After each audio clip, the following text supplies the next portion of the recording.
Good day, ladies and gentlemen, your gun doctor here. Today we're going to talk about the best foregrip for your Cold War guns, because a lot of people, I swear, are still running the Field Agent or the Asphalt Speed Grip, and none of them is actually the right answer, and it's obviously a case-to-case basis.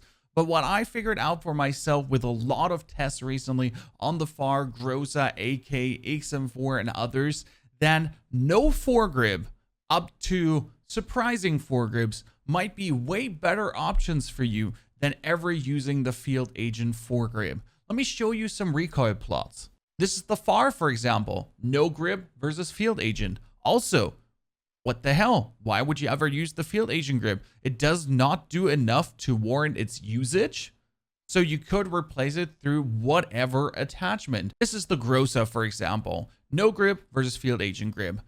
Makes absolutely no difference on this gun, pretty much. Pretty crazy, to be honest. Then you have the Bruiser still on the right side. The Bruiser has some weird behavior here, but that's pretty much when a Cold War gun has a third spray. You know, every time you shoot a Cold War gun, like every third or fourth spray is just longer.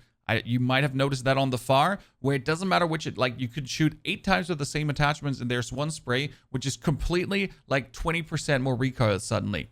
Makes no sense. That might be in your case.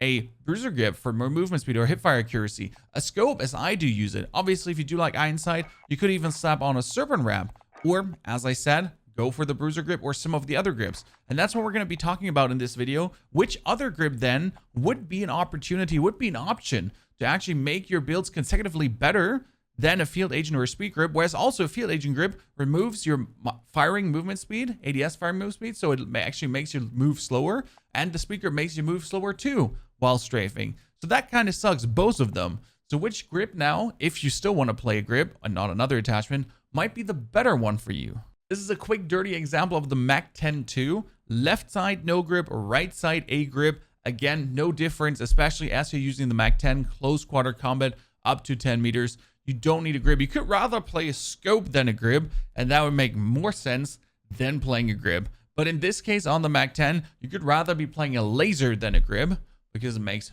way more sense to use that laser. Which other grip is useful now? Is it even a grip, or do I have another hidden attachment for you that is super useful? First and foremost, for example, my FFAR right now, I play a scope. But instead of a scope, you have a couple of other options, and I'll show you that for way more gun builds. So sneaky is, and you did not know that, yes, the Ember Sightpoint, for example, does effective damage range and hipfire accuracy, but the Tiger Team Spotlight is one of the only things that does aim walk movement speed too. You have the mounted flashlight, but it does less. So the Tiger Team Spotlight does not only give you movement speed, so actually sprint and normal movement speed, it also gives you aim walk movement speed. So the strafing is higher, not while you're shooting, just the general strafing is a tiny bit higher. So if you would like to just increase your movement speed, since the Bruiser grip, for example, increases your sprint and normal movement speed, plus gives you some hipfire accuracy, as the Patrol grip makes you just sprint more, that's roughly it. Whereas the Field Agent and the Asphalt Speed Grip both give you minus on firing movement speed and minus on ADS firing movement speed. So both actually make your strafing and your ADS strafing worse. None of the other grips give you any kind of movement speed while ADSing or while shooting. Whereas with the Tiger Team Spotlight, surprisingly, yes, you lose aiming stability, but that's inconsequential here. You have a flashlight that's visible to enemies, might even be better against black rail skins, but realistically, it's the only attachment here that will give us aim walk movement speed and movement speed on top of that bonus to then make our strafing even stronger. Therefore, the Tiger Team Spotlight might be the vibe here. Could obviously put that off for a serpent wrap, could obviously put that off for a bruiser grip if you then want the bonus hipfire accuracy, depending on which gun you're playing. But here, for example, for the FFAR, if you're playing as an SMG with even more movement speed, hey, Tiger Team Spotlight is the vibe. Same for the Groza. If we're looking at the Groza build right now, I used to play it Gru, Milspec, Hawksmoor, KGP, and then Spasnos grip as a solo and duo gun. Solos and duos, but the Spasnos grip reduces your movement speed tremendously. In this case, you could go for the Bruiser grip to then have a little bit of hipfire, but again, you might also just put that off, put on the Tiger Team Spotlight, get the same movement speed, but also increase your strafe speed even more with the scope to just ice skate around the map like a maniac. Could also use the opportunity to not use your foregrip to then put on a bonus mag in case you're playing trios and quads.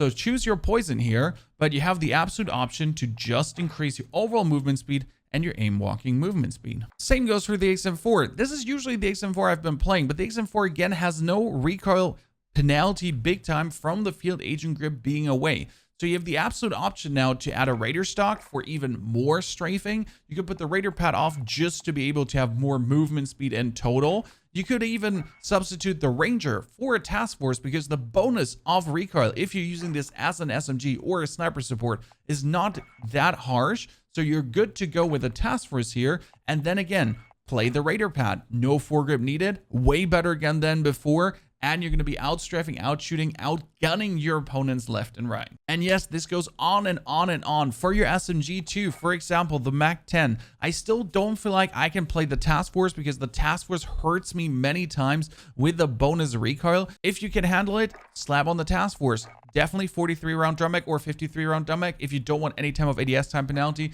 you're good to go with the 43. And put on the SAS combat stock. Yes, for SMGs, SAS over a Raider. It's always the first stock of the last two stocks for more movement speed. You're going to put on the agency suppressor, and now here we are again. Field agent useless, Aspid useless. Could put on the striker for movement speed and hipfire accuracy. Could put on the Ember Sidepoint for effective damage range and hipfire accuracy, but could again also just higher overall movement speed and increase our aim downside walking move strafe speed even more to then be the absolute strafe speed monster once again. Ladies and gentlemen, I hope you found these findings interesting. I've been experimenting more and more with this, changing up all my gun builds to make them even better for myself, to work better in the Warzone. And I think with a Season 2 Reloaded on everything more or less working now as they should and all the grips actually doing what they should, it feels like the grips are mostly useless. You can't compare this to Modern Warfare where the grips actually do significant things, change the recoil plot completely, where you really need that one to take care of visual recoil and other shenanigans. We don't have that in the Cold War, so you might as well build your guns smarter. Definitely drop in the comments below. Did you know this already? Have you noticed this already? Have you started changing your builds? And which gun did you have most success with in this? I've heard a lot of people actually using my new FFAR with the scope and being absolutely happy with that, which is not surprising me